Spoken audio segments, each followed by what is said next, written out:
Semua tamu undangan pun berdiri, menoleh ke belakang, dan mencari-cari dua orang yang dimaksud. Semua mata pun tertuju pada dua orang tersebut. Lalu Warren Harvard dan Raymond pun digiring oleh dua orang penjaga berpakaian serba hitam menuju kursi spesial paling depan. Mereka akan duduk berdekatan dengan para pejabat dan orang-orang penting lainnya. Dari kalangan pebisnis, hanya mereka berdua yang berada di deretan paling depan.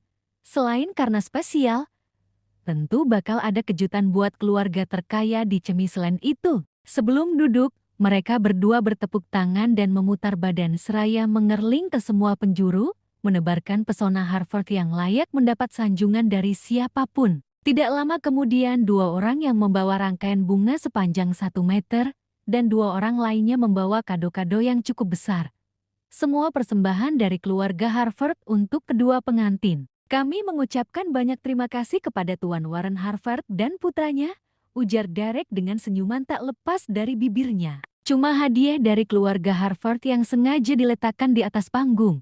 Bukan karena permintaan tuan rumah dan panitia, tapi karena kemauan seorang Tuan Warren Harvard supaya semua orang tahu bahwa hadiah darinya lah yang paling mewah. Namun, jika dipikir-pikir lagi, hal tersebut lebih tepat bila disebut kesombongan.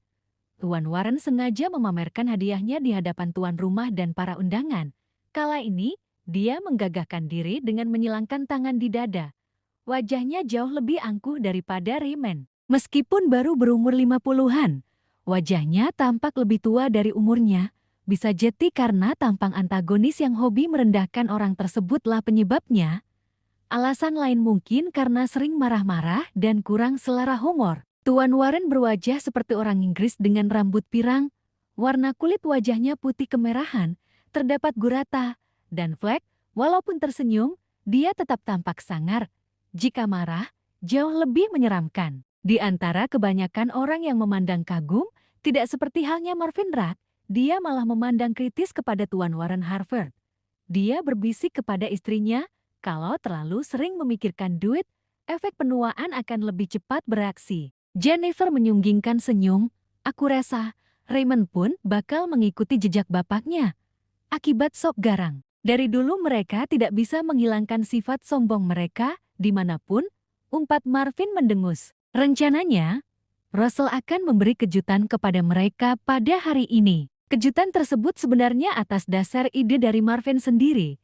Selama persiapan belasan hari yang lalu, dalam sebuah kesempatan, Marvin bilang kepada Russell untuk membuktikan kepada keluarga Harvard bahwa sukses tidak harus mengemis kepada mereka. Marvin bilang juga bahwa berikan kepada mereka sebuah pelajaran di hari spesial nantinya, di saat semua orang menjadi saksi bahwa keluarga Harvard bukanlah penguasa tunggal di Cemisland. Di singgasana yang mewah, Russell sudah siap, seakan-akan semalam dia sudah mempelajari dan menghafal apa saja yang akan dia sampaikan di atas panggung. Meskipun dia bukanlah orang yang pandai dalam public speaking, baginya saat ini adalah momentum untuk pembuktian bahwa dirinya memang layak menjadi pemimpin suatu saat nanti. Sebelum mengucapkan beberapa penggal kalimat penutup, Derek akan menyampaikan pengumuman penting terkait perusahaan milik keluarga Winston. Mengejutkan, dia memutuskan sesuatu yang tidak terbayangkan oleh siapapun, termasuk Russell dan Marvin. Dia kembali meluaskan pandangannya, lalu berkata, mulai hari ini, Russell Winston akan menjabat sebagai Presiden Direktur Winsell. Suara tepuk tangan pun bergemuruh, dan Jennifer Winston akan menjabat sebagai General Manager di Winsell. Riuh rendah pujian pun membumbung di atas langit Villa Winston. Sebuah keputusan yang berada di luar perkiraan banyak orang. Bahkan, Derek sendiri pun melepaskan jabatannya untuk anaknya sendiri. Semua orang terkesima. Derek sengaja melakukan hal demikian untuk semakin menanggakan citra anak-anaknya. Selama ini dia kurang percaya terhadap anak-anaknya, terutama kepada Jennifer. Namun, saat ini dia coba belajar dan berupaya meyakini bahwa putra-putrinya merupakan penerus yang bisa diandalkan. Russell Winston tercengang bahagia. Dia langsung memeluk istrinya. Sementara Jennifer pun juga cukup terkejut dengan keputusan ayahnya. Selama ini, dia tidak menempati posisi apapun di perusahaan, tetapi job desk-nya berat dan sulit. Namun, sekarang dia telah mendapat kepercayaan dari keluarganya. Dia tersenyum riang dan berkata, "Sayang, terima kasih, Karena kau sebenarnya yang telah membuat mereka berusaha untuk percaya kepadaku. Jennifer terharu, sehingga aku bisa mendapatkan posisi tersebut. Terima kasih. Marvin melirik istrinya dalam. Selebihnya kau harus buat mereka makin percaya kepadamu, sayang. Derek pun menutup pidatonya, lalu menyerahkan kembali kepada MC. Beberapa saat MC menyapa para hadirin, kemudian mempersilakan kepada Russell Winston untuk berbicara. Meski agak gugup, Russell menguatkan diri. Dia merapikan jasnya yang sudah rapi, mengawasi semua tamu undangan, lalu berkata, "Kalian semua adalah orang yang luar biasa." Karena sudah resmi menjadi seorang presdir, Russell makin percaya diri. Mungkin itulah salah satu alasan dari Derek mengumumkannya saat ini. Setelah menyampaikan beberapa penggal kalimat dan penghormatan kepada beberapa orang penting, barulah Russell memusatkan perhatiannya kedua orang itu. Keluarga Winston dan keluarga Rack bisa menjadi contoh bagi kita semua. Bagi para pebisnis yang hingga saat ini masih bergantung kepada Harvard Corp, apalagi harus menyusahkan diri untuk memenuhi tuntutan mereka agar bisnis kita bisa bertahan, aku harap kalian sudahi kerjasama dengan mereka. Lalu berupayalah untuk mandiri. Marvin Rack sangat tercengang.